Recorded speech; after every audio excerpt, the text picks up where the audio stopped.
Perfect. Okay, so we're doing hips and low back for this particular mobility session. Anybody who's watching later, you don't need any necessary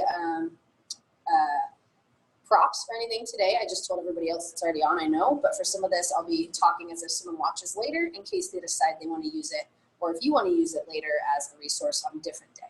So we're going to do more mid to low back and hip mobility today. All right, so just because I really enjoy giving us as much time as possible not in shoes, go ahead and take your shoes off if you haven't already. Most of us probably don't wear shoes at home. If you're outside and can't, that's fine. But if you can get feedback from your shoes, it's always or without your shoes, it's always my favorite. Okay, first thing we're gonna do, because I wanna warm everybody up in general, and I like to warm up before some of our stretches, because that's more mobility inducing. Let's go ahead and just do a few body weight squats, okay? So nice, like, maybe just a parallel, not even all the way down. Let's go ahead and do 10 of them. Nice and slow. I want you to kind of pay attention to how tight everything feels. So if you're someone who has ankles that are tight, hips that are tight, we have a pretty decent class size on here today, so I'm not going to pick on any one person in particular because that would just take too long for each of you. But I want you to notice and bring some intention to like where you feel tightness, whether it be ankles, knees, hips, any of that stuff. Once you're done with about 10 of those squats, we're just going to drop down into the half pitch and stuff. Again, these are ones we've probably done before for some of you. Some of them are going to be old news. Some of them will just be like, hey, I made the time to practice some mobility today. Let's stop and do some mobility today. So again, we're just working to get stuff warm at first in some of the typical ways that we stretch. And then we're going to challenge ourselves through a few ways to screen what your mobility is. Okay? So going through, dropping that hip kind of down, because you better watch one of my mobility ones earlier that we've done. We kind of worked through this half pigeon, really dropping that hip through. Squeezing this butt cheek can be really nice to give a little time under tension for that front hip flexor. Be mindful of your knees. If this doesn't feel comfortable for your knees, you can change the angle of your foot when you're out. Okay? And then switch sides. Again, just some basic ones we've done before. Okay? Dropping the hip down and square as much as you can. Squeezing your butt on this side gives you a little extra stretch to the hip flexor. And a little extra through the front part. Right here, you can always sit up and do it a little bit more. So just try to take some time to do some mobility stuff because we're sitting a lot, right? It's an excuse to make you move and to maybe watch and laugh at me if I make a mistake. Never a bad entertainment value. Hanging around, and again, you can kind of move through the hip. I tend to do a little bit of a mobile movement of it. Good. And then go ahead and square off into what's called a tactile frog. Now, if you're someone on a hard surface right now, you might want to have something to put under your knees, okay? I know I said you didn't need a prop. That's just more of a preference if you want it. We're not going to be in this position too long, but in the future, if you want to do more reps of these, you might want to have something, either long pants or a towel or a yoga mat down just for your knees. So tactile frog, I'm just going to show you a couple angles so you can see how it looks. Okay, so you're going to have your feet through here. You're going to be using this to kind of see where your hips and your internal rotation of your hips can go. So a little bit wider through the set. If you're really tight through here and this is too uncomfortable, you can always narrow it up a little bit. That's fine. That shows you that you have a lot of tension through your adductors. And that could be either from just tightness because you've used them, or you might actually have some basically instability or a little bit of an imbalance on how strong your core is. So your adductors and hip flexors are doing more of the work for you. So those are things to just think about that you might be able to work on. Or if you're unsure of, maybe ask me at another time or email me and reach out if you notice that you really struggle with tightness right through here. From the side, what it kind of looks like is this. Okay? You're going to walk out through it. And from here, I'll move back a little bit so you guys can see. Hopefully y'all can hear me. If you can't hear me now that I moved further away from my mic, somebody chime in, let me know, okay? But from here, if we're in that tactile frog position, notice I have my toes planted. I'm not flat down like this. Toes planted up. I rock into my heels a little bit so that I really get a good stretch on that front big toe. I get some stretch to my calf, my knee and quad get a nice good function.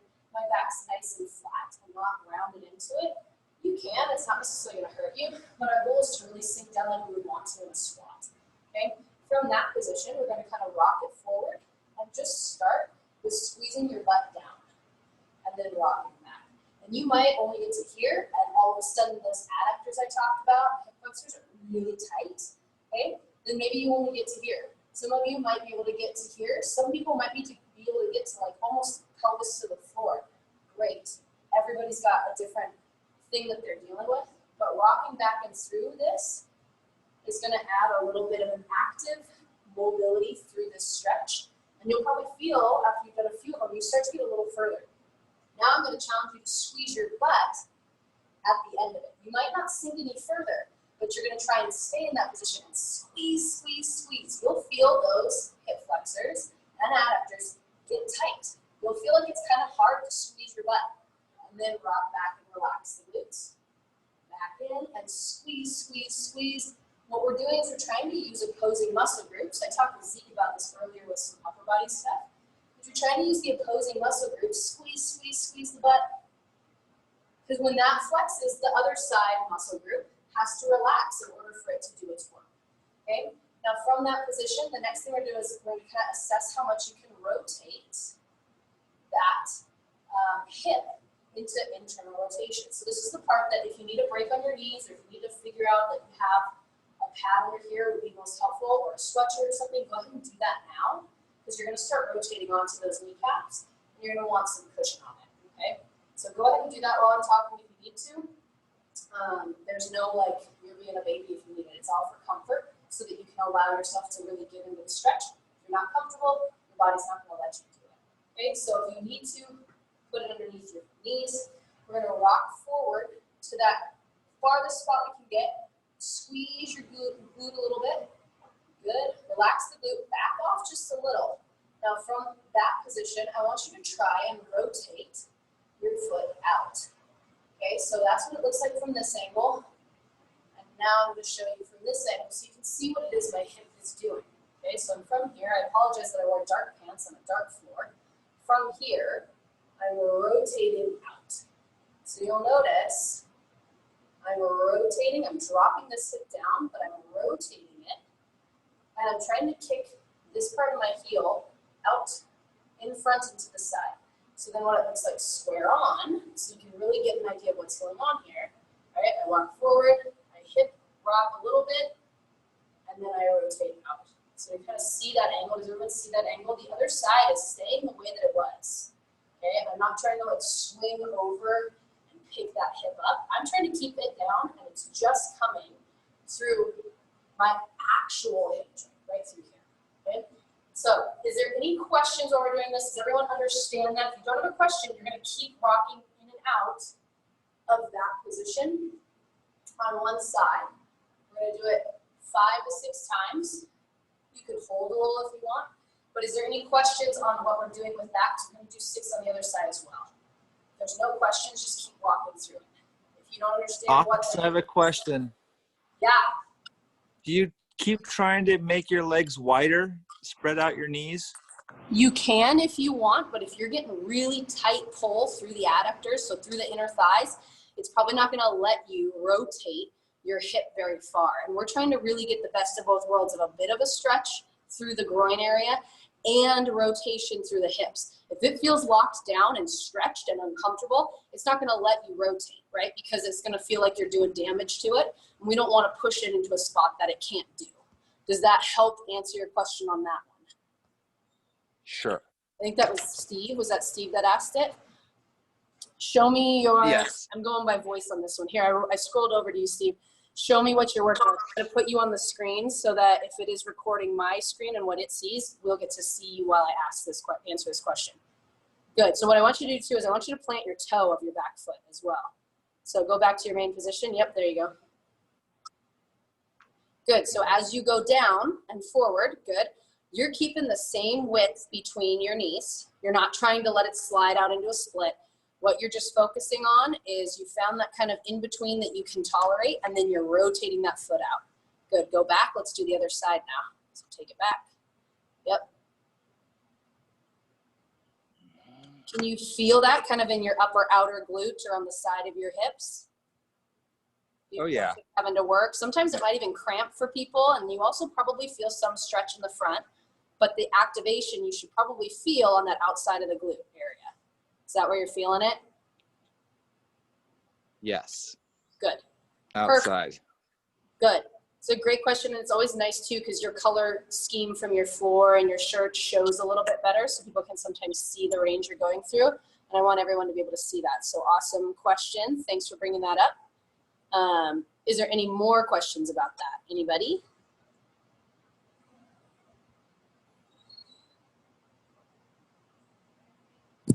Let's see if I can pull mine back up. All right, no other questions? Perfect, so if you didn't get to, hopefully while we were working through that with Steve, you either got to watch, because again, you can use this as a resource later, or you kept working through that tactile frog. So that's also referring to what the name of this exercise or something along the lines of it, if you wanted to ever look it up on like Google or a yoga site or whatever, but tactile frog, it just has that movement through frog, right? What you can do as an individual component of frog is you can always just work towards how wide you can get with that rotation while it's on the ground. So this is what you might see or have done in like a yoga before, and I'm not very mobile through my hips. I do okay, but this is about as far as I can get that doesn't strain on my knee and that doesn't feel like I'm gonna pull my groin. Some people can get much lower, right? Some people can get to where their feet are much wider on both sides, but play with it. And you can continue once you're in that position. The part that makes it the tactile is the rocking through it, right? And then adding that turnout in the foot up and away. So again, I like to, if I'm not turning it out or if I'm learning the progression, I plant my toe to get some toe mobility work. But once you can start moving it out, you can add that rotation to it.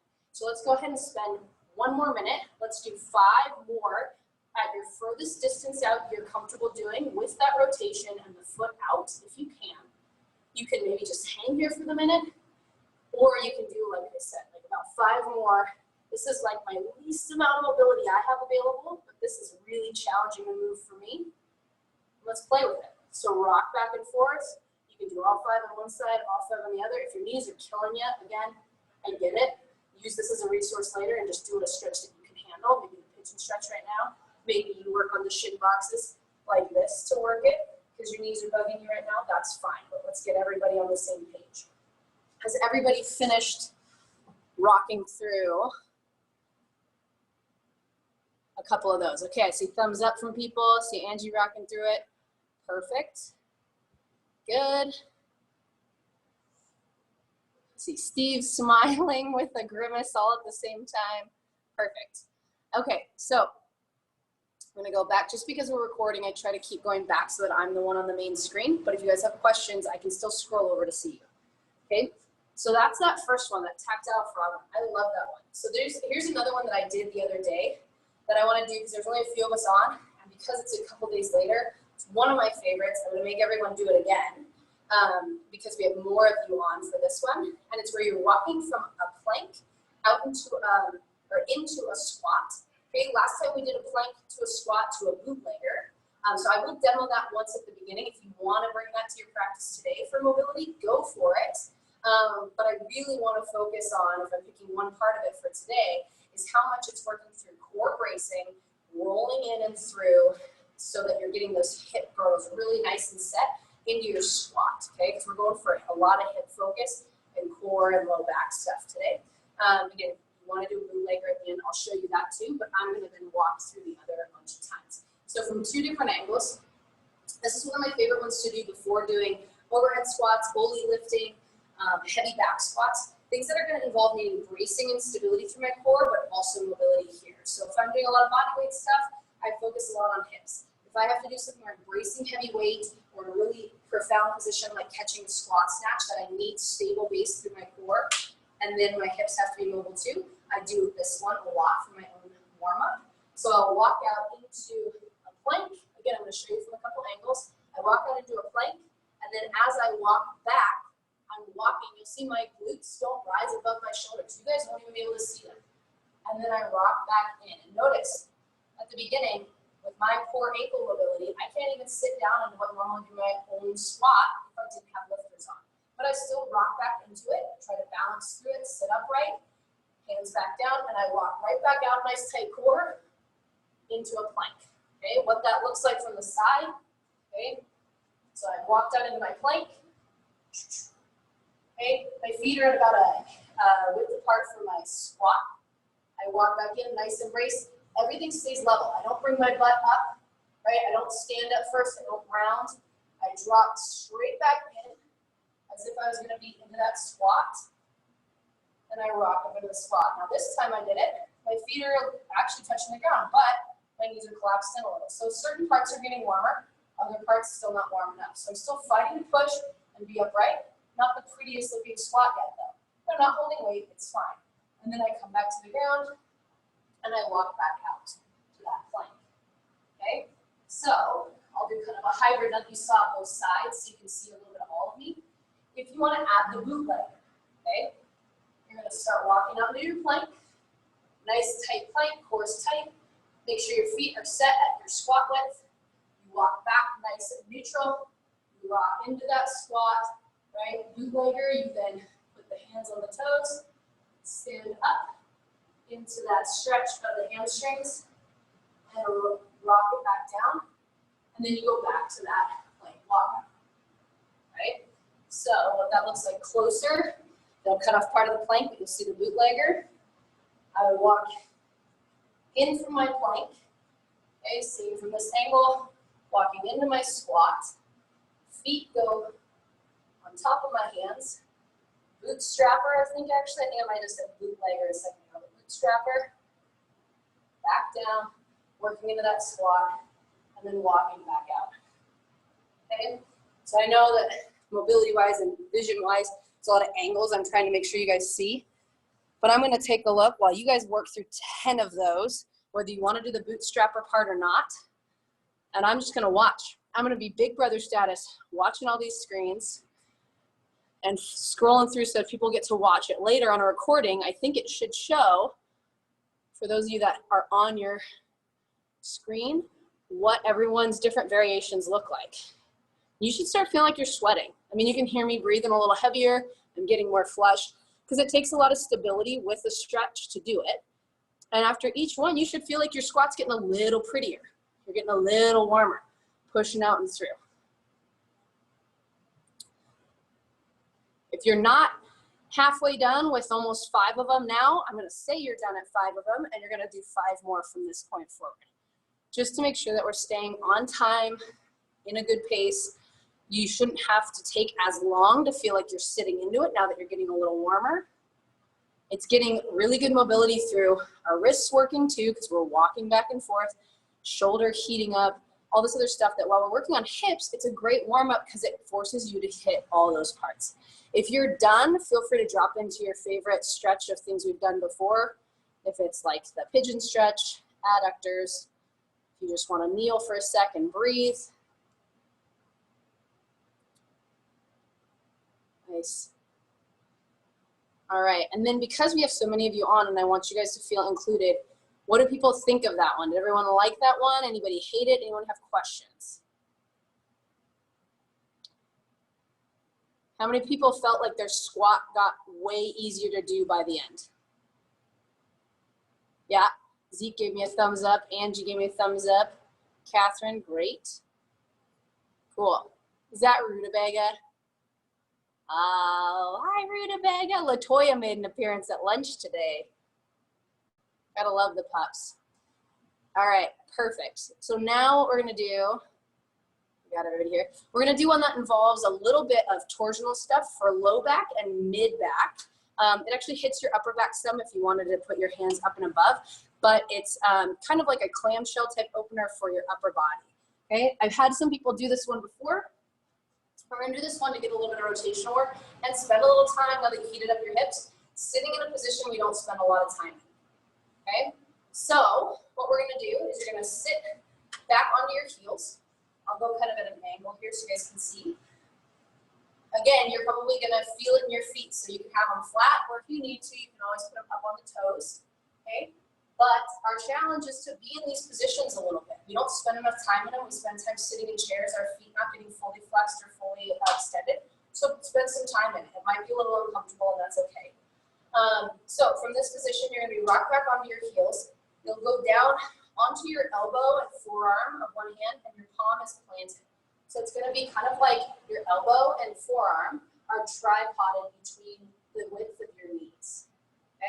So it's in this position. In order to take shoulder stuff out of it, we took shoulder stuff earlier with me and Zeke. I'll hit that stuff again on Thursday at lunch, so don't worry about it if you missed it, right? But we're gonna put hands behind the small of our back so that our shoulder really isn't a factor. We're gonna make it more about the rotation that happens between our mid spine and our upper spine, okay? So from here, you're gonna push up and away with this shoulder, so push into the ground, full forearm and hand flat on the ground. And you're gonna push and try to open up. So I encourage you, if you're watching, to look at someone like Angie, if you guys can see her. She can open up further than I can, right? When it comes to flexibility because of my upper back. But I'm still pushing and fighting and trying to squeeze my glutes. I feel it in my glutes on the other side. I feel it in my back on the other side. I feel my obliques on this side. I feel my neck and shoulder pushing me, trying to open up and look at the sky. And then I'm gonna come back down and relax for a second, get a good stretch. And then I'm gonna do it again, pushing hand all the way into my forearm, all the way up to my shoulder, almost like what you would do for a Turkish get up. And then trying to almost like spread my chest open and shoulders apart from each other with my shoulder and neck looking up towards the sky. And then back down. Go ahead and do 3 more on one side. I'm gonna watch while you all finish those reps on the other side. Or sorry, on the same side. I just wanna make sure that I'm checking in on you guys as we do this. Nice, Zeke, that was a really great press out through the shoulder, saw that one. Steve, I feel like you and me are kindred spirits. I want you to drop your butt back further onto your heels so that your low back doesn't get to cheat and do the work for you. You might not turn as far, and that's okay, but you'll hopefully feel more muscles having to work in order to turn it. Yeah, that's the pain face we're looking for. Once you're done with that, switch to the other side. So you're just gonna use the other forearm, other palm, and then the other hand goes on the back. So I'll demo that one too, just in case. Again, we're sitting back and down so that our low back doesn't do all the work for us. Full hand on the floor so that you're kind of tripod between knees and elbows. Other hand on the small of your back. Make sure you're protecting your elbow and shoulder on this side. If it doesn't feel good, you can always put it on your hip. But if you can put it behind your low back, do that. Pushing in, pushing away, and then spreading to open up. Try to push our chest through, look up to the sky, big squeeze, and back down. Another thing that might be helpful if you didn't think to do it, or if you're holding your breath, try exhaling. Real hard as you try to squeeze yourself open. And I know it sounds weird to say squeeze yourself open, because we think of squeezing as contracting, but you're trying to squeeze all the muscles on the backside to open yourself up. Ugh. Go ahead and give me 3 more on that side that you're working on, guys.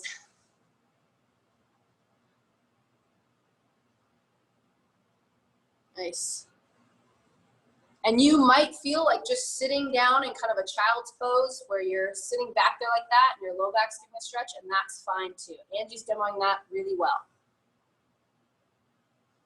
And that is okay. This is your mobility hour. I'm just throwing out ideas. Sit that butt down, Steve. I know, it sucks when you can't get as far, but it's gonna make you better. You're one of the best at shin boxes now, so it's good. All right. Anybody feel like they fail miserably at trying to open up towards the ceiling with that one? Me. All right, so that might be a really good one for some of you that have a lot of shoulder mobility issues or that realize your upper back caves forward and stuff in a lot of your overhead movements, or that you have to press out in front of you a lot. So if you notice that, throwing that one in can actually be really helpful for low back. All right, let's go ahead and stand up, and we're just gonna do some Jefferson curls. They're one of my favorite. They're a really good one, again, just for rolling through one vertebrae at a time. Okay, so from here, you're tracing your leg, you're rolling down, down, down, one vertebrae at a time. Reaching down. If you're really flexible, you can stand up on like a plate or stand up on a towel or on a stair and then reach past. I just try to flatten my legs or my hands a little more when I reach past it. Slight bend in the knees, fine, so you don't want to pull a hamstring. And then roll yourself back up. We're gonna do 5 of these. Get a little standing extension at the top. That part's nice just because it's the opposite direction on the hip flexor. And then roll down one vertebrae at a time.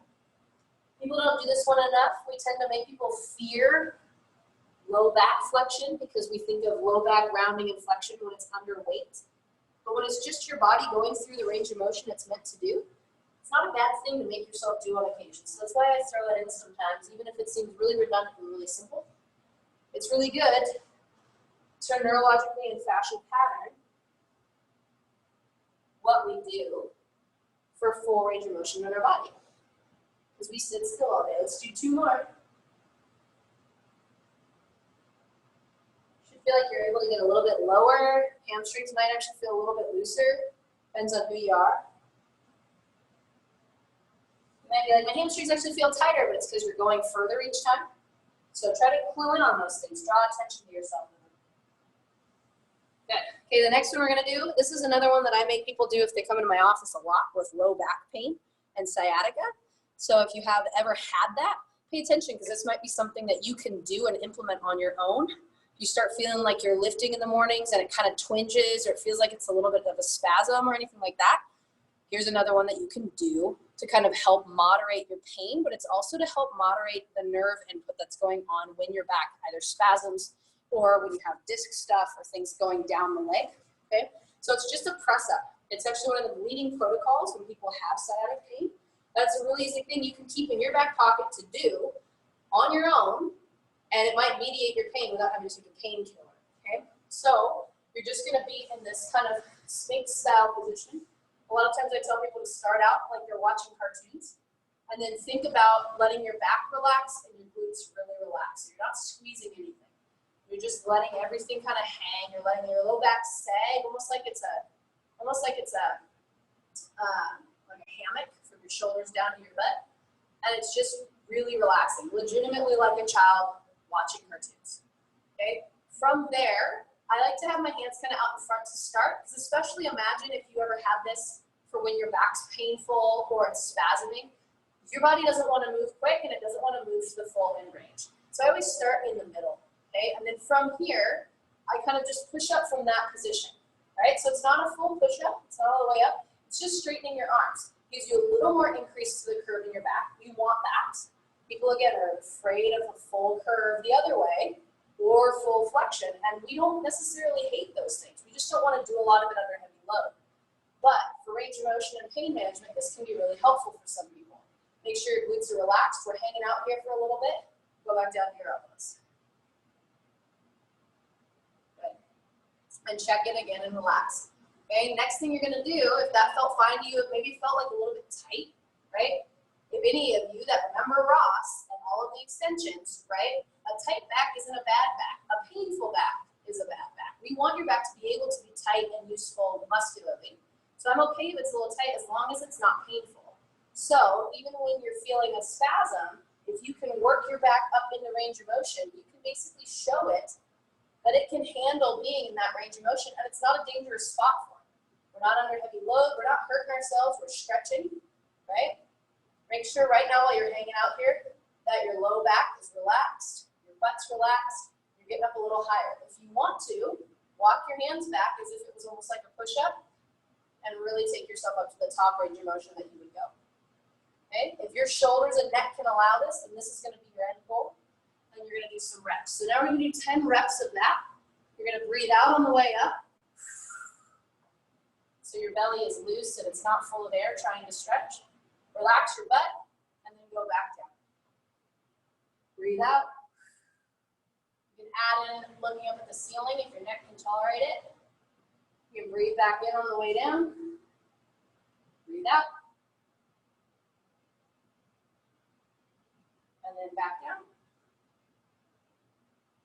Back up. Making sure your butt and everything is relaxed at the top. You're feeling your triceps, good. You're getting an extra arm workout. You'll be ready for summer when COVID-19 is over. Back down. 5 more, guys. If you want to quicken the pace, go for it. Just making sure that you're taking the time to relax and feel that end range of motion.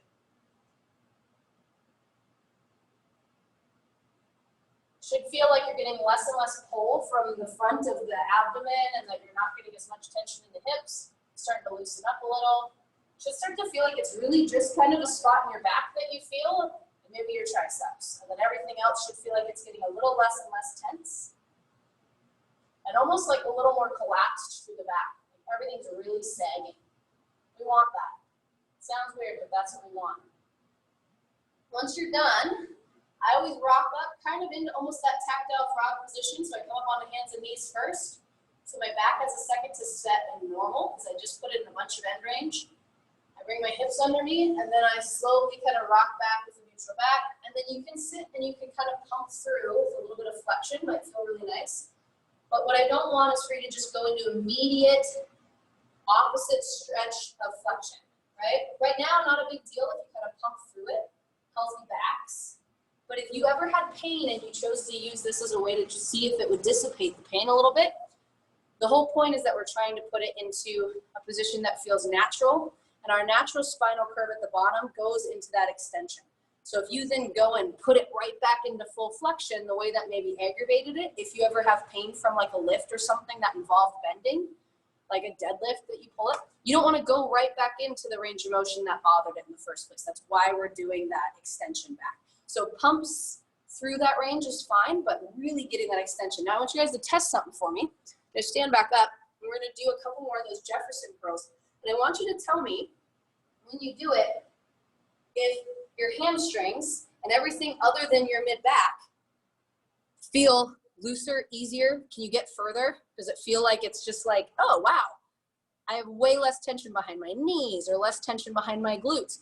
You should, in theory, feel like your whole backside, except for maybe the area you felt in your low back, things should feel like it's easier to kind of dead hang through it. Whether it be your calf might be less tight, hamstring might be less tight. Really assess it for yourself. Your neck might just be less tight, right? And I want some feedback from you guys on anything you noticed that was different.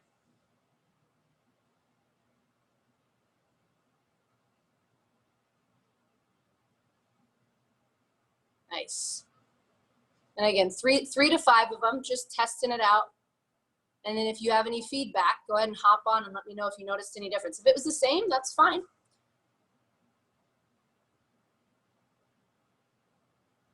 Catherine, do you notice any difference for yours since I see you're back on? Yeah, my lower back feels a lot. It sort of feels tingly, like there's Coca-Cola all over it.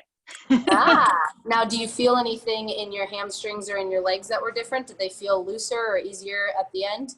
I didn't have a problem with my hamstrings before, At so the beginning, okay. pretty much the same for me Okay, in that area, but the lower back felt different. Okay, cool. How about anybody else? See, Angie's kind of far away from her stuff because it's pre-set up. How about Steve? I know you got some tight hamstrings and behind the knees that we've talked about in fundies before. How did you feel after you did the extensions? Hamstrings were still tight, but the back was better. Good, good. So yours, you felt through the back. Good. Paul, did you feel any difference? Not much, but I'm a basket case. No problem. It's just always interesting to see if people notice differences when they're not in pain, if they notice a tension difference overall. Main reason I ask it and point it out for you guys is so that when you're self-assessing in the future and you're like, wow, my hamstrings are really tight, let me just try to stretch my hamstrings. Sometimes it's not your hamstrings that are tight, it's your low back that's tight. Or your hip flexors that are tight, and your hamstrings are just acting in coordination against those tensions. So sometimes working to activate your low back, stretch your hip flexors, things like that can actually make your hamstrings and your back feel less tight afterwards. So it's just a little bit of a mobility lesson, not always stretching the obvious muscle, but maybe working on some of the ones that are also part of or opposite to that muscle. So think about that in the future when you guys are ever in a class, or because you're home working out right now, you might have to kind of mediate your own stuff because Angie, Greg, me aren't there for you to ask those questions at time of. Maybe think about not just stretching the muscle that feels tight or painful, but the opposing muscles. The ones that are opposite of those might actually be playing a role in it too. So I always just want to give people a thought process around why they're doing their stretches, okay? All right, so to finish everything off, okay, we're just gonna do a little bit of a tutorial real quick on dead bug. Dead bug can be done, we do it all the time. We do it as like our core cool down sometimes in a way that's a little bit more about kind of like abs and some stability. But we're gonna be a little picky and go over why or how the finer points we should do them, just so that we do one last thing that involves activating all the smaller core muscles against your hip flexors so that those can work together, because the more stable you are, the more mobile your hip flexors might be, your low back might be, even your shoulders, because it feels like your trunk is supporting you better. Your body lets you move through more ranges of motion. Okay, so we're just gonna go over a quick tutorial on dead bug, and y'all are gonna work through a set of 20, 10 on each leg. Some of you might just work through holding, because you might find that that's shaky and difficult enough with these like picky little prompts that I give you. Okay, but we're gonna try those, and then we'll be wrapped up, and anyone can ask questions that they might have on other stuff. Okay, so for the dead bugs, there's a lot of different ways to teach them, different ways to do them, different reasons to do them, but we're gonna go over a stability-based way. Okay, so I'm actually wondering, yeah, that might be a little easier for you guys to see. Okay, so we're gonna be in this position. I want you to lay on your backs, and I can go over it first. You can watch, and then you can try if you can't see and do it at the same time. You're gonna breathe in and then breathe out, like you're pushing your air all the way up to the ceiling so that your rib cage tucks. I've worked with you guys a lot on this when it comes to doing lifts and stuff in the clinic. But I want you to have that rib cage really tucked down. I don't want you to tilt your pelvis. It shouldn't be like you're squishing a bug below the small of your back. It should be like you're maybe squishing a bug below your bra line if you're a lady, right? Or below your shoulder blades if you're a gentleman and don't have a bra line or know where that really falls, right? So that's the part that you're tucking to get this nice neutral core, okay? It should almost be more like when we're doing a plank. We're just happen to be facing up, not like we're doing a crunch, okay? I want you to notice the difference, okay, between what my body looks like when I tuck my rib cage down nice and flat, other than maybe the extra beer or two that I drank, versus when I crunch up through my rib cage and my lower half. Okay, can we see that difference? Can you guys tell with my shirt, those of you that I see watching, can you tell based on my view the difference between the crunch and stuff? Okay, okay, well, so practice that for a few times, okay, and then what you're gonna do is you're gonna practice keeping that tucked down. Your head can be neutral and on the ground, it doesn't need to be up, okay? You're gonna keep that tucked down, head can be neutral. Then I want you to pick up both legs and practice at a 90-degree angle, keeping that tuck. I don't care if your low back is a bit off the ground. It should be. It's a natural curve. Okay, you're trying to be neutral. I don't want it crunched underneath. That's not what we're working for this one. We're working for a nice stable core in the way that we would do all of our lifts. We wouldn't crunch to then squat, right? We need to get used to having a neutral core while we can use our hips and our upper body. Okay, so I want bra line or shoulder blades pushed into the ground, right in between, rib cage down. I don't want you tucked up here. From there, you can start adding that leg part that we do where we heel tap for the first part of that dead bug. If doing this is too difficult for you, if you start arching and losing the top of that core, just hold. And you could even practice doing the arm part of it. That's fine, but you're keeping that tight, okay? So it's an extra challenge because we're not doing the typical use our abs to hold it. We're trying to actually use our upper part of our core and diaphragm and our lower diaphragm. We're not crunching through the main part of our abs, or what's called our rectus abdominis, right? And we're actually not crunching and trying to contract through the hip flexor either. We're keeping it at 90 degrees. We're not bringing it back and forth like a bicycle. We're keeping it out at that 90 degrees, so our core has to do it all. So now that I gave a few random things to think about, I want y'all to do a set of 20. And you could do it as like a set of 5, breathe for a sec, set of 10. Try to make it as hard as you can, right? Really think about that your knees are only coming up to 90. You're not feeling your hip flexors at all. You're not crunching. You're really thinking about the rib cage. Your head's down and neck is neutral so that you're not overusing your neck flexors and straining. And if you want to make it extra hard, maybe for your last 10 or 5 of them or whatever, maybe you're doing long limbs, right? If you're someone like Angie who can do dance class abs and has great core stability from all of those things, she might be able to do a longer lever to challenge herself. But sometimes it's not about how hard you can make it, it's about how long can you do it, right? How enduranced are you with that move? Because when we're doing a WOD, we need to be able to have our core braced through a bunch of different movements while we're lifting and doing a bunch of reps. So opposite arm, opposite leg. Paul, go ahead and go straight up with your arms towards the ceiling, both of them. Both of them, put the other one up there too, good. Then I want you to drop your left leg and drop your right arm back behind you. Yep, good. And then back up with the arm, yep. But then try to keep everything at 90-90, so don't overcross the plane of your body. So bring your arms straight up, yep, there you go. Your arm can stay straight, it can come down, that's fine, but you're doing a great job with the legs. Good. Steve, that looks good. Don't forget to, I can't see any of you by their face, but make sure that you're breathing. Don't hold your breath. You should be able to breathe while bracing. Bracing and holding your breath are different things. So a lot of times we get that confused. Nice. Once you're done with 20 of them, they're on your own count.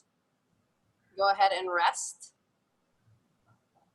And I'll take any questions you guys have. So I know this is a simple one. It's just picky little things because we already do dead bugs that can make you think about maybe parts you were lacking on or cheating on that you didn't know about. Okay, it's just a really good way to get your core involved. Any questions on stuff so far at all? Any questions that maybe didn't have anything to do with this mobility, but for future stuff is also welcome.